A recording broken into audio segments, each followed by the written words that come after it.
پس پردہ حقائق میں خوش آمدید۔ میں نے کہیں پر پڑھا تھا جناب، جب ہلاکو خان نے بغداد پر حملہ کیا تو وہاں کے علماء کرائم اس چیز پر بحث کر رہے تھے کہ کوا حلال ہے یا حرام۔ تو ہلاکو خان کی فوجوں نے ان سب کو تہہ تیگ کر دیا۔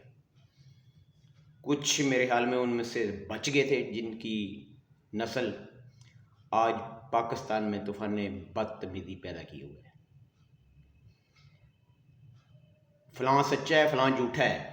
بھائی کبھی کسی مولوی کو آپ نے اس چیز پر بات کرتے ہوئے دیکھا ہے کہ ملک کی مسائل کیا ہے، معیشت ملک کی کیسے چلے گی، عام بندے کے مسائل کیا ہیں، مزدور آدمی جو 1500 دیہڑ لیتا ہے وہ بجلی کا بل کیسے پے کرے گا۔ کسی کو احتجاج کرتے ہوئے کسی مولوی کو آپ نے دیکھا ہے کہ بجلی کے بل اتنے زیادہ کیوں ہیں، پیٹرول اتنا مہنگا کیوں ہے؟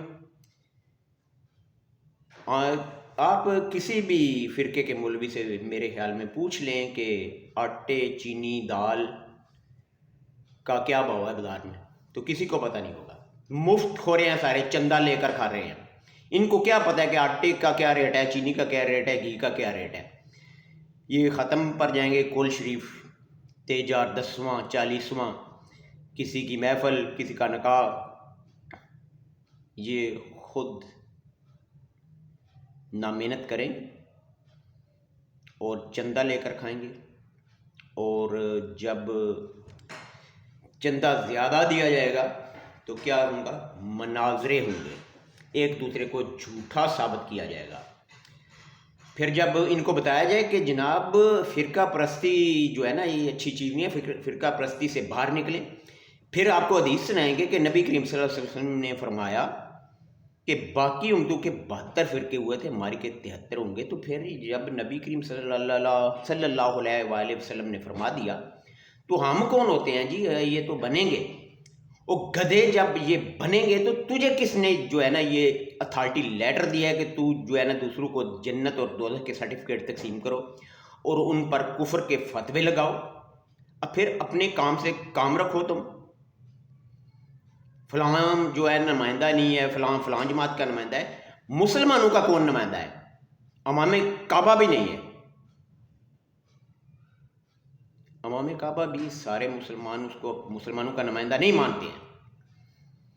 اس کو پتہ نہیں کیا کیا کچھ کہیں گے کہ یہ فلاں نے جو ہے نا اس کو حکومت لے کر دی، فلاں نے حکومت لے کر دی۔ یہ جھگڑے فساد پیدا کریں گے، آپ کو جو ہے نا اصل مسائل سے آپ کی توجہ ہٹائیں گے، اور ان کو جو بڑے بڑے ہیں ان کو انہوں نے ہائر کیا ہوا ہے جو آپ کو نظر نہیں آ رہے، سیکرٹ ہینڈز، جن کے ایک اشارے پر ملک کے قانون بنتے بھی ہیں اور ٹوٹتے بھی ہیں۔ ان کی طرف آپ کا ذہن نہیں جانے دیں گے، آپ کو انہی مسائل میں الجھائے رکھیں گے کہ نماز پڑھتے وقت ہاتھ سینے پر باندھنے ہیں کہ ناک پر باندھنے ہیں۔ بھائی جس کی جدھر مرضی ہے باندھے، جب خود تو کہہ رہا ہے کہ 73 فرقے بنیں گے تو پھر بننے دو بھائی، آپ کیا کہتے ہو دوسرے کو؟ یہ صدیوں سے مناظرے کر رہے ہو اور ان کا حل کیا نکلا ہے؟ اگر کسی کے پاس اتنی اتھینٹک دلیل ہوتی وہ دوسرے کو قائل نہ کر لیتا۔ پہلے بھی مناظرے ہوئے، کیا ان کا حل کیا نکلا ہے؟ ایک دوسرے کے کپڑے پھاڑ، گالیاں نکالو، دیکھو ان کے مناظرے، اور ان کا حال دیکھیں۔ یہ اگلے دن جو یہ چکوال، یہ تلا گنگ سائڈ والی جو مدرسہ ہے اس میں 5-6 اسٹوڈنٹس جو ہے نا ریپ ہوئے ہیں، یہ ملا حضرات سے۔ ابھی تو کوئی بھی ان سے پاک نہیں ہے، کوئی بھی فرقہ جو ہے نا ہر ایک کا سکینڈل ہے، سب کیمرے کی زد میں آئے ہوئے ہیں۔ یہ گورے کو جو ہے نا اس بات کا کریڈٹ دینا پڑے گا کہ اس نے کیمرہ ایجاد کر کے اور تقدس کے جو لبادے تم نے اوڑے ہوئے تھے ان کو تمہارے منہ سے آہستہ آہستہ وہ نکال رہا ہے، اور تمہارا اصل چہرہ عوام کے سامنے آئے گا۔ عوام جب تم امت مسلمہ کی بات کرتے ہو اور محلے میں دوسری مسجد والے کو کفر کا فتویٰ لگاتے ہو اور پھر امت مسلمہ والا چورن بھی بیچتے ہو. سبحان اللہ، لعنت اللہ علی الکاذبین. جھوٹوں پر کریٹر آف ورلڈ کی لعنت. جب تم خود کہتے ہو، دیکھو نا، القاسب و حبیب اللہ،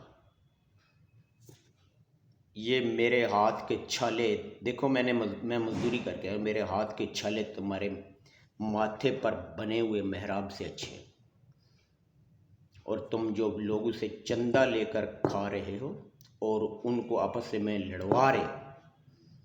بند کریں یہ تماشا اور عوام کو ان کے اصل مسائل کا ادراک ہونے دیں اور سوچنے دیں.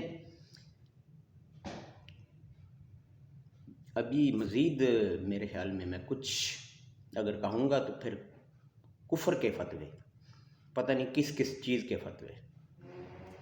اللہ حافظ.